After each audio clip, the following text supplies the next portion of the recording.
How many times do you think you use the phrase, I don't know? Oh boy. 5? I stopped counting at 12. Oh my word. The things you don't know are what puts you in this state right now. And where you're stuck and overwhelmed is you're not doing anything to find out what that is. You're just sitting there in this state of panic like this is a lot. Totally. And it's paralyzing me. It's so true. You have to make the unknowns known, because if I leave them unknown, it's always worst case scenarios. Oh my word. Ah. I'm Tiffany Souter, entrepreneur, wife, mom to 4 girls, and a woman figuring it out just like you. If you're tired of living a life of have to and finally ready to build a life of want to, then you're in the right place. Come on, let's go build your life of and.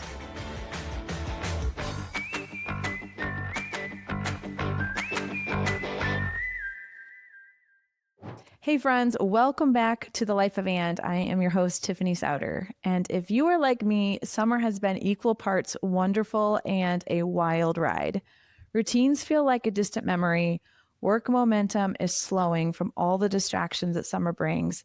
And maybe, just maybe, you're wondering like me how you're going to pull it all together for the back half of the year. Well, that's exactly what we're going to unpack together today in this episode. If you caught the last episode with Brian Kavicky, who's on with me today, we talked about how to snap out of a mid-year slump and why waiting for the second half of the year to magically fix itself is just not going to work. And today we're going to go even deeper. This conversation is going to read more like a journal entry because I'm bringing Brian deep into my real life in real time. This is like you're listening in on our coaching session with the hopes that this conversation helps me build a reset plan after a season that's held some drift. We're talking renovation chaos, 4 kids, a traveling husband, all the goals, personal and professional, and how to stay focused when all of it is happening at the same time feels like a lot. Brian has been coaching me in my real life, real time, for over a decade, and these are the kinds of things I bring him behind closed doors. But today, you're going to get to listen in. We have not rehearsed this. We have not practiced this. I'm going to give Brian the mic and I'm going to be the student because selfishly, this is the biggest thing I need to fix right now. And those are the kinds of things I call Brian with. So this is your invitation to experience what a real coaching conversation sounds like with Brian. And hopefully, if you're in the same place as me right now, take away a reset plan that you can use in your own life to finish 2025 with clarity and confidence. So I'm going to put on my snorkel and here we go. All right, Brian, let's get into it. Fire away. What is going on? Okay, well, I sent you an email earlier that kind of summarized it. And so I'll read some of that and then I'll just like word vomit. This is usually how this starts, where I just start puking kind of facts and feelings in no real order. And then we go from there. So maybe I'll just like back up. And these are the things that are converging. You've been on this journey with me for a long time. And there are some things that I've really fixed that I don't want other choices to break. Like my marriage. I already broke that before, putting lots of energy and effort and like just tasking myself to death in a way where I wasn't available for JR and I. And so I have this reflex that when I start to get into this mode where I'm going to like just be, I feel like I'm going to have to turn into a task monster. I lose my ability to be able to listen and be present. And that impacts our relationship first and fastest. So like that is a thing I want to protect and I feel is maybe coming. I went like full time on this Life of And project, which really means I like changed my source of income to Life of And. I need to make this project self-sustaining financially. It's like a thing I need to figure out so it can perpetuate itself. And I find myself halfway through the year and I don't know if I'm on track or off track. If I were to guess, I'm off track, but I don't like that feeling of not knowing, which tells me I don't really have a plan and I'm not really clear. I'm feeling pressure to get that figured out even more financially because over the 4th of July, I've shared with my listeners, have been on kind of this 2-year journey of figuring out where in the world are we going to live. And in our house, remodel, move, build, blah, blah, blah, blah, blah. And we found a house and we bought it in like 6 minutes as it goes. It's like this slowly all of a sudden thing. And so we bought a house over the 4th of July. Close on it mid-August, and it's probably going to be like a 9-month renovation process. So we're going to have 2 homes where grass is going to grow and leaves are going to fall and they're going to need to be maintained. And it's just going to be spending cash like our eyes are bleeding. And I am not nervous about the financial commitment, but I'm nervous about not having the life of Ann thing figured out with this moment where we're expending all this cash. And that just makes me feel pressury. Plus just the time this renovation is going to take. It's not small. I will be the lead on that from our family. And so I don't really have a way to conceptualize how much time that's going to take. But I know I can't take like 3 weeks to get back to these people because we're just burning daylight, like I'm going to have to be able to be available. And I've not done something of this scale. So I feel this just sense of fear of like, I don't know how to size it up. I don't know how to put it into my time. I don't know what kind of availability that's going to require. And so that makes me feel kind of anxious and behind. And then like excitedly, we're going into a new school schedule and both of my kids will be in season, volleyball and swim, which just means practices and games and treats for home games and ribbons for hair, just all the stuff that comes with needing to support those things. Having a sandwich to the high school at 4:14 p.m. because we don't have time for that. I just know that there's like this time stutter that comes when my girls are in those things because they just need me at different times than when they're not in season. Plus the rest of our normal life. So those are just kind of the atypical things, it feels like. Plus just for keeping up with friends and church and family and all the things that come. So I am sitting here mid-July saying I have 20 some days till the kids go back to school. If I wait until that moment to get this figured out, I am going to be underwater. You have taught me I kind of have until November 6th to have any kind of selling season for the life of Ann. And so this is kind of go time, or I'm going to kind of miss a whole season. And so I just need to get focused. I need to get clear. I don't feel confident right now.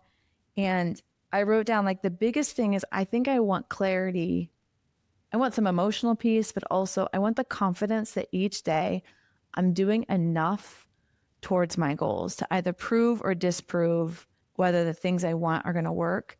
And it's not as a result of focus, effort, and a lack of discipline because I feel kind of scattered. Well, what's interesting, you started with when I get tasky, things go bad, but I don't want to end with lack of discipline. So you bookended that pretty well because those are opposites of one another. How many times do you think you used the phrase, I don't know? Oh boy. 5? I stopped counting at 12. Oh my word. So if we go through, word.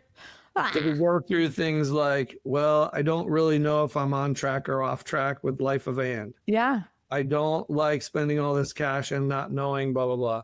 I don't know how much time the renovation. I don't know.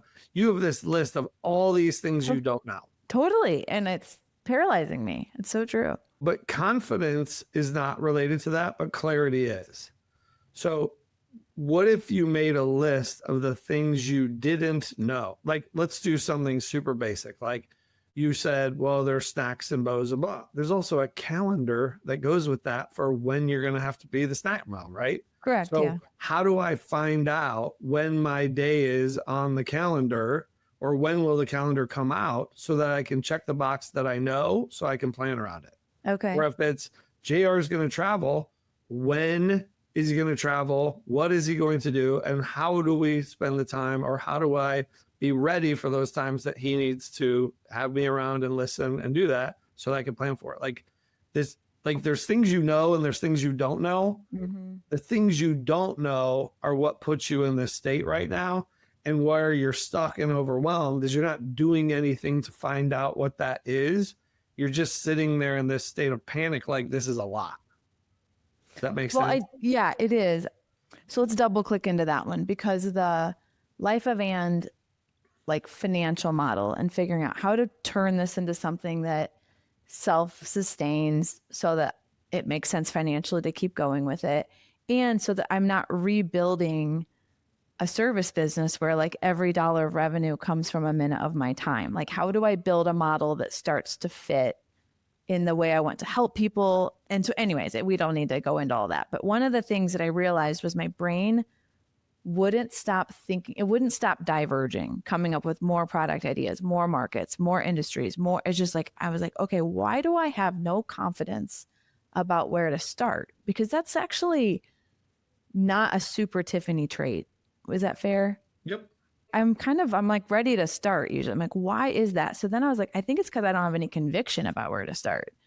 So I did call a bit of a moratorium on task between Samantha and I and say, we need to take a week, if it's going to take that, to pause and get strategically clear on what are the revenue, like just answering all these strategic questions. And this is off of what you told me last time we talked, is you said, go back to your success model that made you successful at element 3. And I had those things defined. And the other thing you told me, because I was like, I'm iterating on my product every 6 seconds, which tells me I have no confidence in it. You were like, get something down and iterate it after you've had 20 conversations, not one.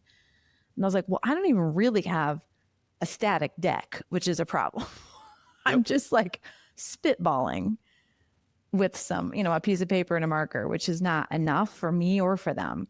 So that made me realize if I'm going to define my product, I have to define my market. And if I define my market, I have to define my purpose. Like all those things come from one another. So I have to stop allowing that to be squishy and start saying, I have to decide if I planted the flag in a wrong or a right place and stop figuring out where to plant the flag. Correct. And I think that's what you were just saying is like, you have to stop having an infinite number of possibilities because that's where my brain is crashing. Correct. Like you said, well, we're going to have 2 houses and leaves fall and all these things happen. Well, what's the cost of having somebody do your leaves at the second house? Like, I don't know. Yeah. Well, shouldn't you find that out before you worry that you don't have the cash? Uh-huh. So that you can prioritize what you're going to do and not do. This is me doing the thing I tell other people, like we catastrophize and we make things so big. Why do we do that? Why do we do what? Point it out on other people or catastrophize the things that are big? Tell me if this is the same or different. Like I will tell people, look, outsource your laundry. And their assumption is it's $1 million. Right. They're like, why have you never even looked? It's literally $35 a week. $35 a week. And they're like, I don't know. Why is it somehow easier for our brains to sit in this place of uncertainty and spinning? Like what is happening? So there's a couple things, and I don't know the fancy terms for it, but your brain in unknowns always goes to worst case scenario, which is why you have to make unknowns known because like if I said, is your family all safe right now? Everybody goes, oh, I don't know. Like, do you know something I don't know? You don't think, are they okay or what are they doing? You're thinking, are they dead? Just by me saying that. So worst case scenario is your default because as a human being, you are meant to survive and be protected, and everything in you is meant to protect you, whether it's mentally, physically, all of those things. It's a protection mechanism. So restate the phrase. You have to make the unknowns known because if I leave them unknown, it's always worst case scenarios. Your brain defaults to worst case. So the catastrophizing has to do with the second thing of, well, why don't people go find out what laundry actually takes? Or why don't even ask you the question, well, how much does it cost you? Yeah. They don't even ask. They just go, no. Oh, I can't do that. Yeah. Well, because they don't want it to be correct. They don't want it because if I find out that laundry only costs $35 a week, that is how many years of why didn't I do this sooner that I now have to live with that I was mad about for all these years. So that we get to this place like, well, I wish I would have known that before. Yes, just accept it. But you can't control backwards. You can only control forward. But we don't always want to find out that we were wrong. That's sort of your pursuit of perfectionism of not planting the flag. There's a little bit of fear of planting the flag and you go, well, what if I'm wrong? Totally. Well, then you'll know versus just waiting until it's perfect and then it never happens. You self-fulfill that. So why do we do this? So the other thing I find, I have been like praying and planning and wishing and every other word that you can think of, not for a different house, but just like a big space to entertain. And like this house is literally more than I ever imagined. And we don't even own it yet. And already I find myself saying things like, oh my word, it's going to be a lot. Like, I know we're excited, but there's going to be a lot of work between here and there. Like, it's like, I am trying consciously for those not to be the superlatives and words I use about this home and this experience, because it's literally everything I have wanted. Nobody is doing this to me. It is a full voluntary effort. Why is it that I have to work so hard to change that? Is it because I don't really believe it? Like, what is it? No, it's that. So your brain makes decisions emotionally. It justifies it intellectually. So the intellectual processing actually comes after the decision was made. So you're going, oh, this is exactly what I want. You're emotionally locked in. You decide, and then you emotionally go through it, and your body goes, well, but what if this was a bad decision? I mean, I can't tell you how many people are like, oh, I just did this huge, awesome thing. And then 2 days later, they go, oh, did I go too far? Oh, Like, no, no, no. I have felt that so extremely, like Yes. up at night. Like, was this so foolish of us? Yes. It's safer to stay here. But you use the word safe. It is safer to stay there, but it wasn't what you wanted. So you actually have disconnected from what you wanted because now you have it, that you start making what you have now upcoming wrong. So the fix to this is like, well, why do I do this? Is there not something wrong? No, that's something right with you. It's meant to protect you. Just go, oh, it's just a phase. I just got to cycle through this and know, oh, I'm going to go, oh yeah, this is too good to be true. And don't let the sabotage occur, and just go, oh, this is just the new normal and I'm adjusting to it. And I just haven't adjusted to it yet. So let me just keep rolling. It's the same thing if somebody gets promoted into a new position. They start to go, oh my gosh, maybe I wasn't prepared. Maybe this was a bad idea. What am I doing when they've been dreaming about it forever? You just settle down and go, oh no, that's just me getting used to this. I haven't been here before. It's a new normal. You've kind of said some version of this to me before, that like we're as bad at handling bad times as we are really good, like as humans. Like we kind of react the same way. We forget, lose our minds, and like, I don't know. Well, I actually think it's harder with the good times, because the bad times you're forced to deal with it.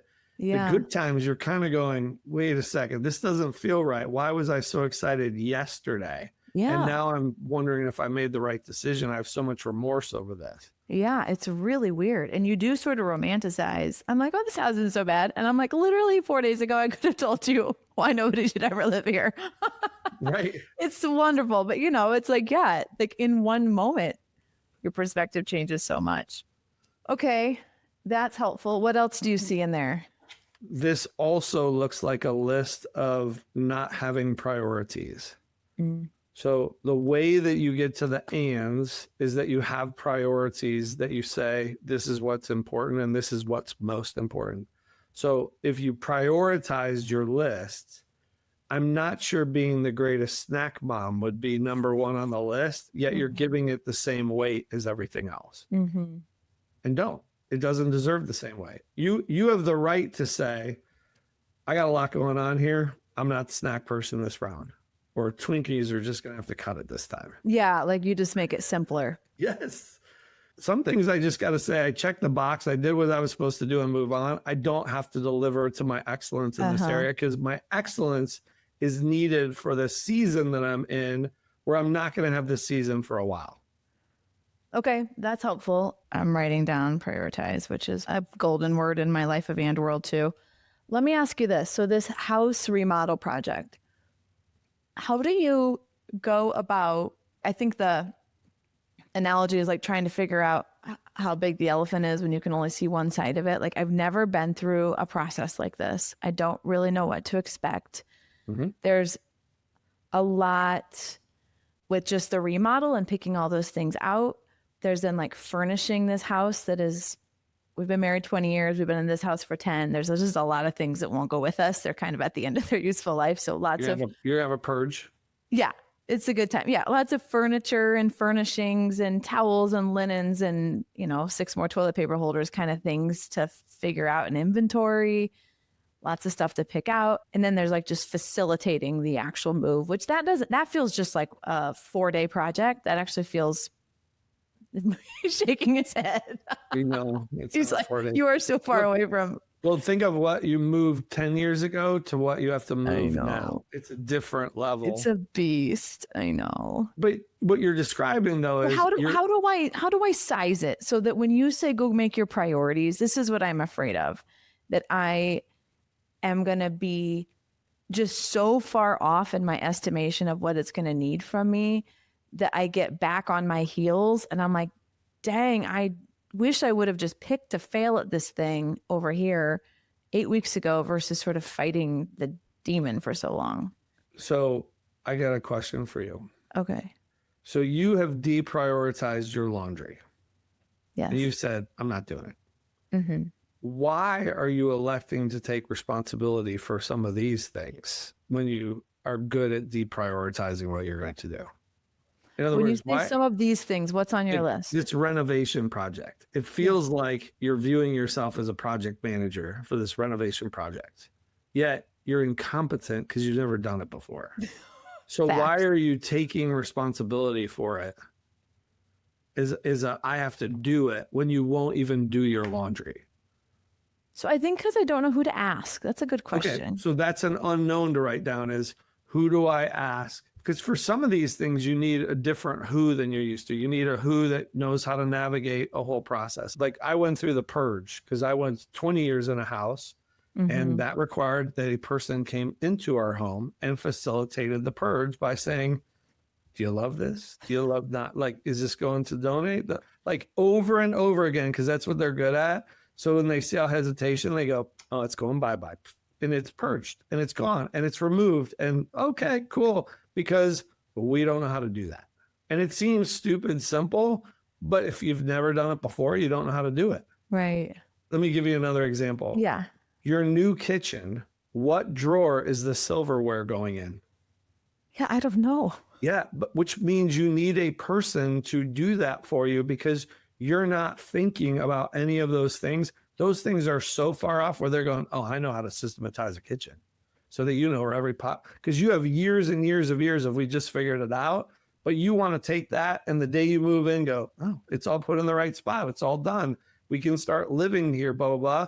There are people who know how to do that. Okay, so I hear you. Let me tell you my underlying discomfort because I'm a pro at getting rid of things I hate and don't like to do. And I am no stranger to paying people for their time and energy so that I can focus on what I love to do. Perfect. So those things I bought into with my life. I feel like a naive buyer in this world of construction.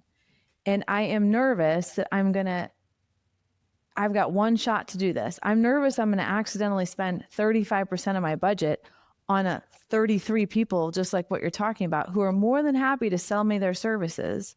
And I don't have a way to discern whether they're good, whether this is snake oil, whether I actually need that based on my own skill set and competency and way I see the world and experiences in life, because everybody kind of assumes you have no abilities, you've never ran a project, you don't know what you like, you don't know colors, you've never seen a couch before. And so I'm just like, I feel like to be a steward of this project for our family and our budget and for JR, because he is going to delegate this to me, for at least at a certain point. I'm having a hard time, I think, on this teeter-totter of being a good steward and being discerning and knowing what we need and what's going on and being like, yeah, yo, you know that. Make this thing move in ready and I will see you at the finish line. Like, I don't feel like I know how to discern that. Okay, but the principle of and is it's not either or, it's both. So the question you want to ask is, how do I discern and be a good steward? So it's how do I have the and? So because of that, then the unknown is, well, I don't know how to discern who's good. I don't know how to, like, so you write your I don't knows and then you go, here's who I'm going to go to find out how to do that. Because there's somebody out there who knows how to filter the baloney of a contractor. There's somebody out there who knows who the best person is for this. I don't have to know that because somebody else already paid the price for me to tell me what to do. Oh, actually, yeah. And I can go to what I always do, which is go to my network. Yes, which is what you're very good at. And you tell your network, here's the deal, guys. I need to not have these failures. So I need to give me a failure-proof plan of who are your who's that know how to do this so that I don't have problems. At least have minimal problems. So I need to not have these failures. Who are the who's I need in my life? I need in this project. Because it's not the big things that'll burn you. It's the little things where you'll go, oh, Yeah, that totally makes sense. I should have thought of that. That's the stuff that'll wear you out long term. Well, and just, I'm not good at little decisions. Right. Like I need a person who knows the vision because I lose my discernment. So like, this is where I know myself. It's like, I'm all like, well, I don't know if you're discerning enough for my taste. You know, I'm all judgy at the beginning. And then I'm like, I know my own decision-making will get as discerning as a dead frog because I only have about 6 good decisions in me on any big project because the rest I just see as minutia. Yep. And that person that knows minutia says, I love it when I get handed minutia. Right. Yeah. So you got to find that person that says, oh, you have countertop appliances. We need to make sure that the outlet's in the right place for how you want to run your kitchen. Yeah. You have outlets. Oh, I never thought of that. We got to plug these things in. Uh-huh. Yeah. Is there actually somebody who helps you purge your belongings? I am shocked. Can we go back for that to a minute? Are they like an organizer in reverse? Yeah, organizers. They do. So people that are good at organizing also know how to purge. Oh. Because they're trained in minimalism. What percentage of your belongings would you say you got rid of? I would put it at 35%. Yeah. Or more. Like almost all of our furniture went away. Yeah. But when we moved into the new house, things that weren't as organized got organized. Like our closets still have hangers all lined up in perfect order by what it is. Because the weird thing about an organizer is when they do that, it stays that way with minimal effort. Well, I've learned that never thought of that. When space is built for function, it's so easy to maintain it. It's crazy. Yeah, it's wild. But those same people know how to purge.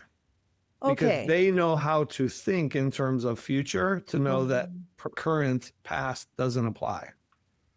Let me read some other things on my paper here.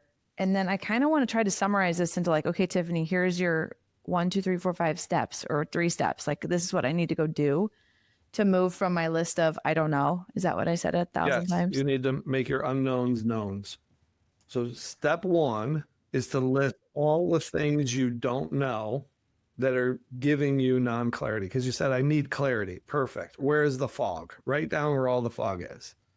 Then write down all of the people or who in your network is likely to be, who would you go to who might have the answer to those to say, oh, let me tell you how that's done. And then you'll have your action steps of, oh, I had no idea that was a thing. Oh, I didn't know that those people exist. Oh, I didn't know you had a person who actually does that. Okay. Yeah, that's great. I want to be introduced. And then you can discern them because now you're discerning the last 10%. You're not discerning the first 90. And it becomes much easier for you to go, oh, this is the one I like because they already come with some level of, they got through a bunch of filters.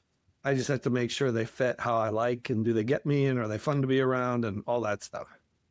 Okay. So make my unknowns known, what's giving me non-clarity, and then send out emails and things of like, hey, these are my questions. Who would I go to that can show me how it's done? My who's leading me to other who's. And then from that, I need to meet with them and pick one because then that person's actually going to give me a plan. That is what makes my unknowns known. And then this is like silly, but when do I prioritize? Once I get all of that, because I have to know the unknown. I have to know the knowns to be able to prioritize or no? Don't plant your flags until you have all of it, but you can sort of put your flag in a spot and say, I want to see what this looked like. You know what your high level priorities are. Get those in order of, okay, these are the things that I, because like the house has to happen. Yeah. Well, the house has to happen and JR has to happen. So yeah, how do I get that priority? Because you said in the beginning, you said, I have all these good things that I've done that I don't want to lose during this season. Yeah. So go back to those priorities and say, okay, these are the things that are still important. I need to make sure those stay intact as I do this, because everybody who you're engaged with needs to know those things. You know, this is, I think, another step is defining my non-negotiables. That's priorities. Yeah. I think when I think about priorities, I can sometimes just look at the new stuff instead of like, okay, maintaining my relationship with JR and saying, okay, babe, over this next 9 months, what are the non-negotiables that we're going to commit to? Date nights out, weekend away, skiing in February. Like, what are the things that are on the table and off the table? Because it's the season it's going to take. a tremendous amount from us. And we tried making a house decision when we were at a 6 in our relationship, and we almost just pulled each other's fingernails out at night. And you just cannot make these big, complex choices in the house, and it's already going to add all this sort of stuff. But don't also invent something that's not there. Don't invent problems. You're inventing a problem. You're saying, oh, this is going to be highly complex and very difficult and very rough on our lives. No, who told you that? People say that. Lots of people. But people are wrong too. Like, don't do that. Okay, just you know what? Actually, before we pushed record, you were like, "There's a lot going on, but it's actually not changing anything." My point is, I can, instead of looking at it for what it is and saying, "Yes, there is a lot going on, but it's actually all working," and like accepting that instead of needing to join the choir of, "It's so hard. I know it totally murdered our marriage too. I know." And I say that about other things, like I'm over the guilt thing, I'm over the unbalanced thing. I'm like, stop with the whining. I can't stand it. But I still have a few records left in me, I think, where the whining feels like the way to belong. I think, if I'm just being honest. Everybody complains about how, like, think of all the because if I'm like, people literally, it's going great. Moving is so hard. This new giant home that we bought is so difficult. And I've never had, really? Are you just doing that for attention, or is that really what's going on? Yeah, it's gross. Nobody wants to hear that story. Yeah. But you did, because now you heard people said it was hard. I know. Well, you don't know what their motive was to tell you that. Yeah, I have told the people closest around me, if you hear me complain about this, can you please just tell me to go check myself? Because there's no need. I've done so many hard things in my life. Good outcome. These are the problems you want. This is a blessing. I know. Why turn it into myself into a martyr? We're so equipped for this. I have so many good people around me. Like, you're so right. This is a very helpful reframe. But this is also very different, because one of the options on the table was stay in the house and remodel the house we're in, which would require displacement. Yes. And so you're ignoring the fact that you chose the better option while you're saying, oh, this is going to be super tough. Yeah, why don't you just be displaced for 9 months? Yeah, no, it's so true. Well, the other thing my brain does, and then we can wrap this up with a quick summary of the steps, but my brain has been like, this life of Anne thing is too hard. You just need to like put it on autopilot, just make it a podcast. Don't, this is a silly season, Tiffany, to try to grow this into something more. Your kids need you. This house is going to be big. Like, there's just no way. And the first thing my brain does when I'm walking into a crazy season is think about, what's the thing I need to kill that I love? Or what's the thing, how do I leverage this season to enhance what I'm doing so that others would benefit from what I just went through that was a different phase? Which would this episode be an example of that? Exactly. Yeah. Like, how do I teach through what I'm living? Because this is real life. This is not in the rearview mirror. And yeah, I get scared of putting our marriage in a place where it's not lovely, because it's so wonderful what it is. I get scared of letting people down that I've committed my time to and not doing that. I get scared of not being a good steward of this home and the resources we have to like remodel it. I get scared of letting myself down on my own like health goals and like losing my control of my disciplines of getting up and working out, because I get in the cycle of going to bed later and then I can't get up and then I can't work out and then I hate everybody around me because I haven't been to the gym. Like, that's the mode of me that I am like, don't let her live in my life again. But those things you just said need to be the non-negotiables. Okay. Because those are the things where you're saying, I'm scared of losing this, so I can't. Totally. That's a non-negotiable.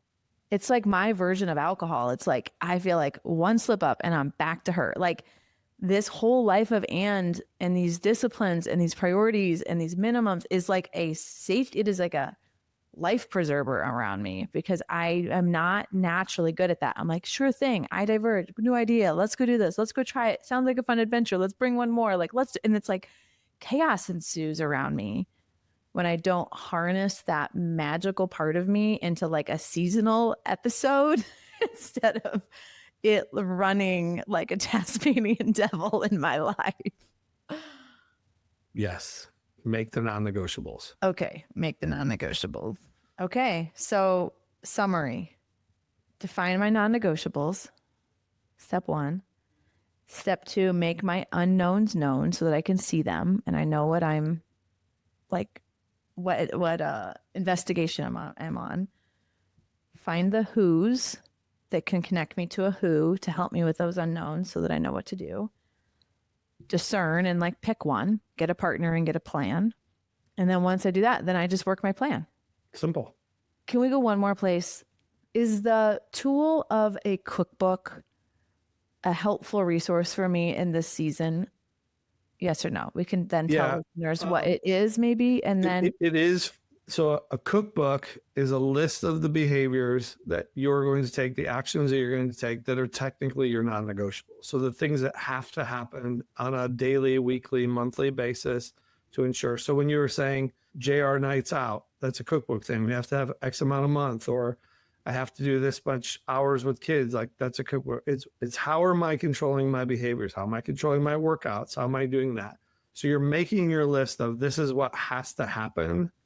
And because that is prioritized as first, it allows all the rest of the other stuff to happen because you're making sure that the first things got done and you're not spending any mindset on why things aren't happening because the things that you said have to happen are happening. So you would definitely need a cookbook so that you can see what I believe you're going to find out is if I set the non-negotiables, I get the who's in place and I do this, and then I have a cookbook saying, okay, these are all the things that I have to make happen.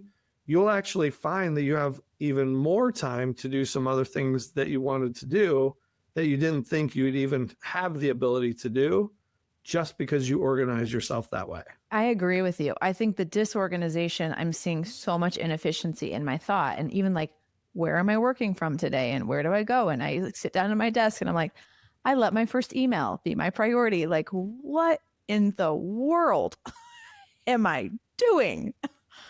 This is not the way a high functioning human runs their time. And I know that. So I think that's the last step in the process is to build the cookbook.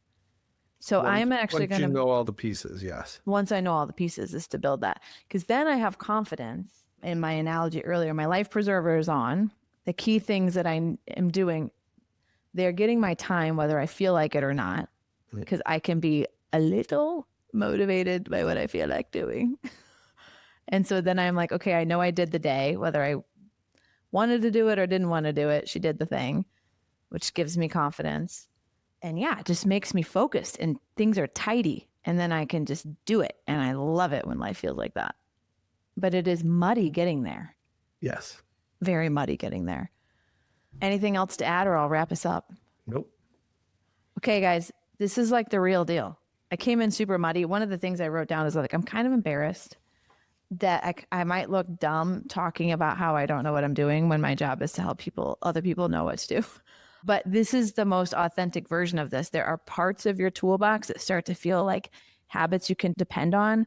And then when we get in these change seasons, inflection points where good change is happening, like you added a kid, you got a promotion, you're moving to a new house, you're going to a new city, whatever the thing is, or hard things that create change, we have to be able to assimilate around them. And for me, this feeling of confusion and feeling disconnected from my tasks in my brain and just feeling scattered is a sign I am not locked and loaded and I'm not using my resources and my time and my attention and ideas in a high value way. So I think the confusion has to be a stage of the process. I don't think we just get to like stair step up one step at a time, but we have a toolbox for how to get out of that season so we can get back to be locked and loaded. So thank you, Brian, for being a persistent part of my who's and my success formula. Thanks for doing this with me. And as always, you guys, thanks for listening and joining. And if this episode has touched you, I always love it when you share it with a friend because it's the fastest way that we grow the show.